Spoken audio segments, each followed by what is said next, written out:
Hey, what's up, you guys? This is Rihanna May, aka Miss Devious, and today I am back to react for you. I have been going through a hair struggle, so I'm trying to go from black to a lighter color, and if you've ever seen anybody try to do that, it's an ugly process. So if you see some weird shit happening with my hair, just keep it to yourself. I'm aware, okay? Today we're going to watch Tom Segura Loves Watching the First 48. I love watching the first 48, so I'm with this 100%. Let's get into it. God, it's so weird. People ask me, I get asked fucking travel advice from strangers. Can we just break down how crazy that is? Right. Like, people come up to me and they're like, hey, you travel a lot, right? And I'm like, yeah. They're like, where should I go? What the I don't fucking know you, man. You ask travel advice to people who know you intimately. They know you well. They can guide you based on what they know about you. I mean, you don't ask strangers dining advice, right? Because you're like, hey, where should I eat tonight? I know I've never met you before in my life, but do you think you could give me a recommendation? Yeah. No. You should try this dim sum place. But then that person might go, oh, I hate the Asian world. And you're like, oh shit, I didn't know that about you. Sorry. Yeah, I killed like 4 of them. Like, what are you, like a serial killer or something? Yeah. Now you're in an awkward conversation with a serial killer. Because that happens. Here's all I'm saying. I can't tell you where to go.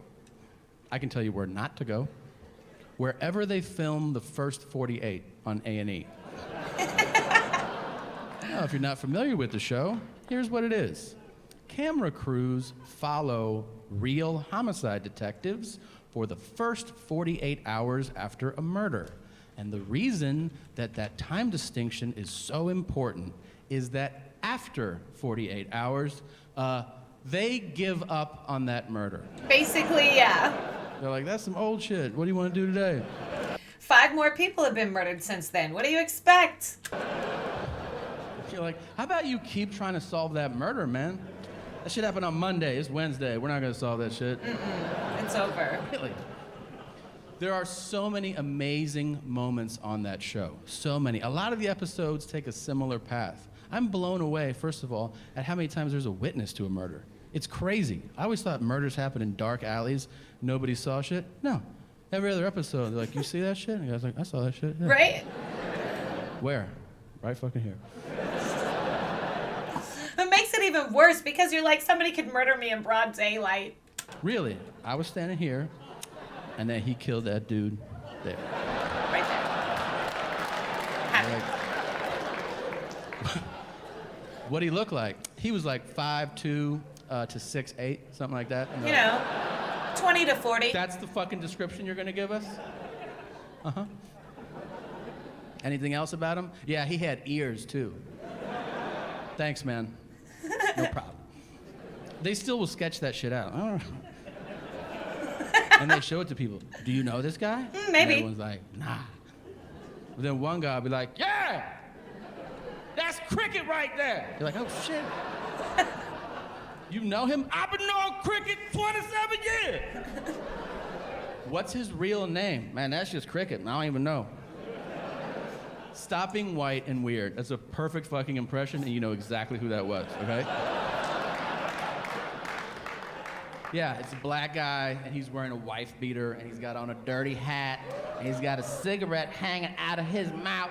And he looks like he's about 33, but you find out he's 76 years old. And he speaks super aggressively to the cops. I've been out here for a minute! And they're like, all right, Jesus. When was the last time you saw him? He came through with jellyfish last week. They were looking for some smoke. And they're like, all right, Jesus Christ. They always cut to the whitest detective from that guy, too. They cut from that guy to the guy who's like, I don't think he's going to help us out. We're going to have to find Cricket on our own. Definitely. That show has the best moment in television. It's the most dramatic thing you could ever see, because it's real life, and that is the interrogation.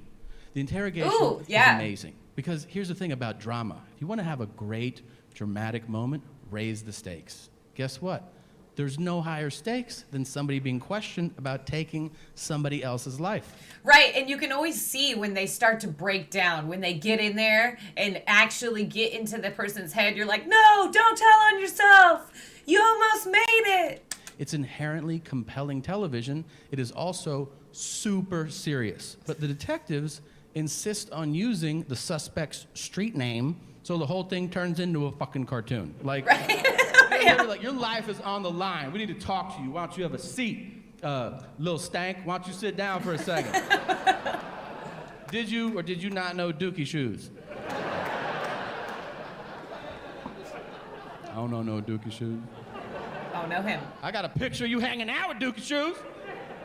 I mean, I seen them. That's how it always goes. And then they'll throw one bit of evidence against the wall, hoping it'll solve the case. They'll be like, well, we were talking to... Yes! Nah, I mean, and he said that you were at the 7-Eleven last week. And he'll be like... Really, the cops don't even know anything, but they're just waiting to be like, yeah. And then they got you. Yeah, I shot him in the face. And you're like, God damn, really? That's all it took to break you? Just that one thing? Dude, lie. Lie for longer. Yeah. You can kill somebody, you can't lie for 10 fucking minutes about it? Right. The dudes will break on anything. They'll be like, we heard you had on a blue shirt last Friday. Yeah, I stabbed those 4 people. Dude, a lot of people have blue shirts, man. You can still get out of it. They didn't even know it was blue. Here's what I've learned watching that show, okay? Lawyer up. Always. You can't handle that shit.